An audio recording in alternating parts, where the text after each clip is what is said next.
Okay, guys, I just got off work a little while, just a few moments ago, about, I would say, 15 minutes ago, 12 minutes ago.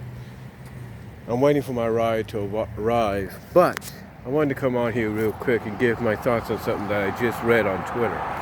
Now, right now, Raw is airing live in most of the United States.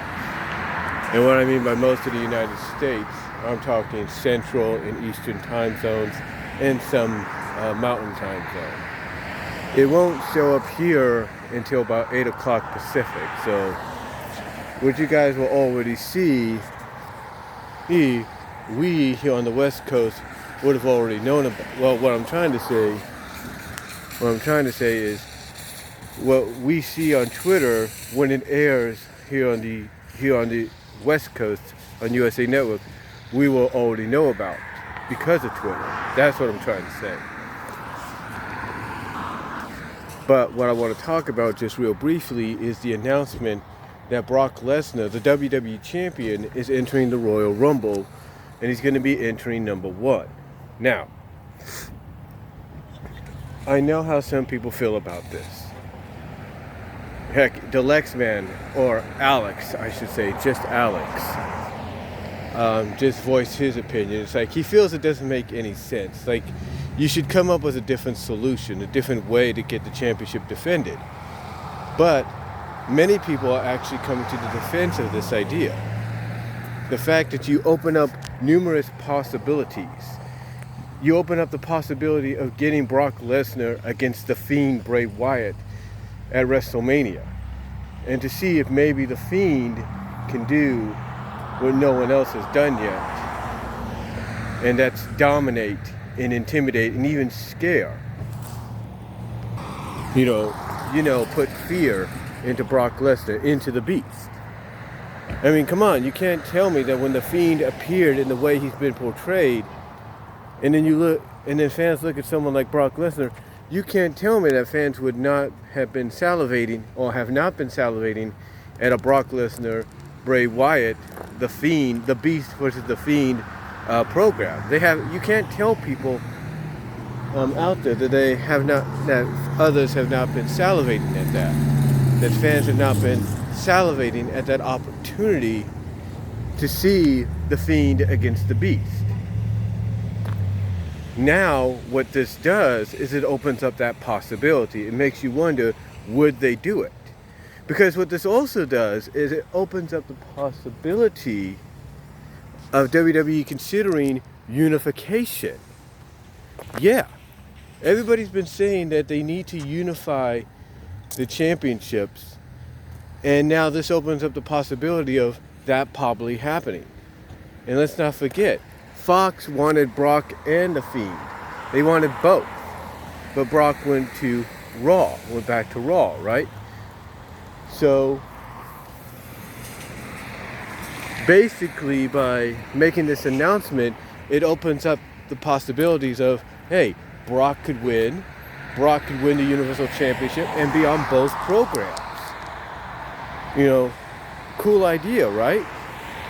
A unique idea, right? But it opens up other possibilities. Some people even acknowledge that Brock's opponent at Mania would be determined by the person that eliminates him in the Rumble. And that opens up possibilities. Like, it could be McIntyre. It could be Ricochet. It could be Strowman, as much as people may not want to see that. It could be Roman, for all we know. You know what I'm saying? It could be Daniel Bryan again. It could be AJ Styles.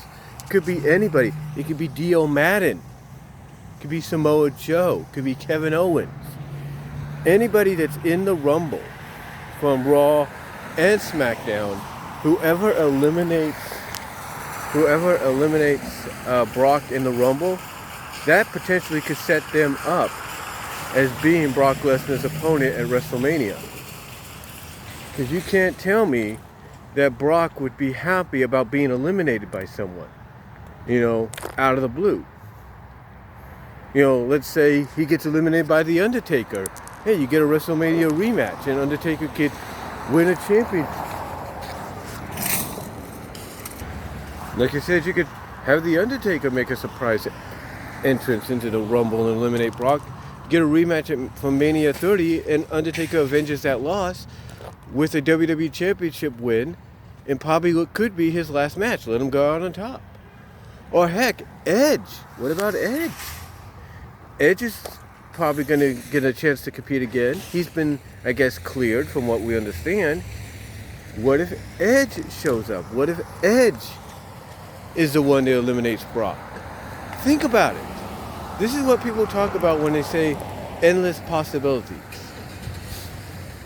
And you got all these up-and-comers from NXT like Keith Lee. Imagine Keith Lee eliminating Brock Lesnar.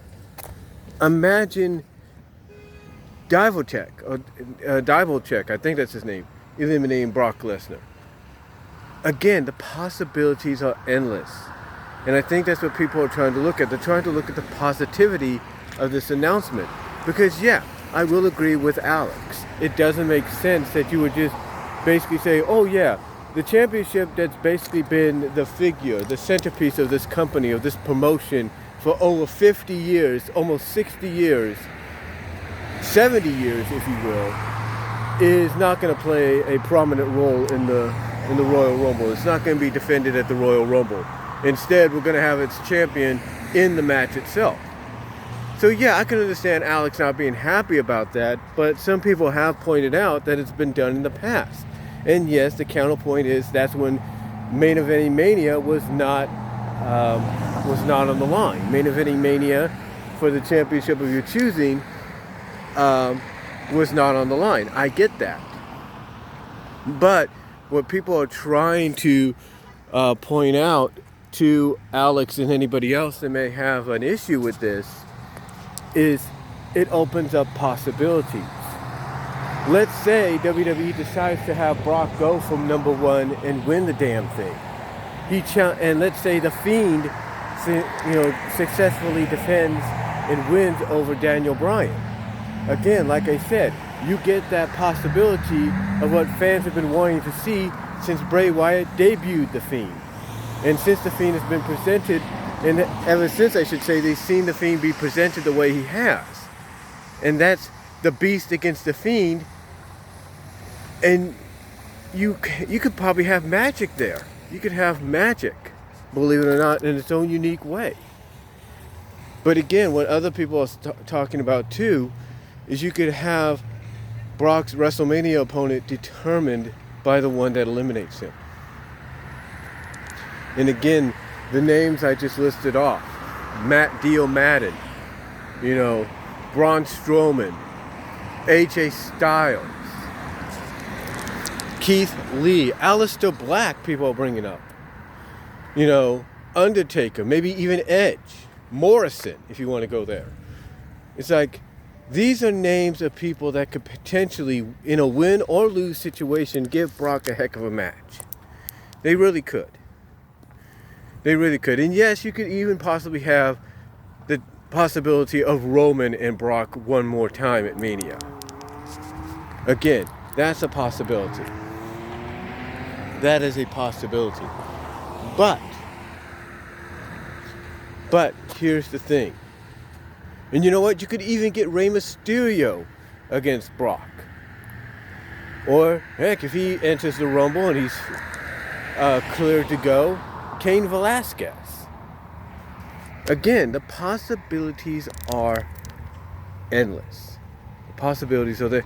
And you know what? I was thinking about this the other day. As I was watching some classic Impact footage, Impact Wrestling / TNA Wrestling footage on the YouTube page. And I thought to myself, what if we hear a bong and then we hear do do do do do kind of music, entrance music come through the arena, and next thing we know, we see Abyss. Imagine that. Imagine Abyss showing up, being the one that eliminates Brock Lesnar, and you get Abyss against Brock Lesnar. Again, possibilities are endless, and I think that's why WWE made this decision. Because they want people to now think about the possibilities. They wanted to look at the positives. Yes, the negative, as some people have pointed out, The negative is the fact that the WWE Championship is not being defended. The positive, though, is that whoever the champion gets eliminated by, that can open up many doors for any superstar or anybody that competes in the Rumble.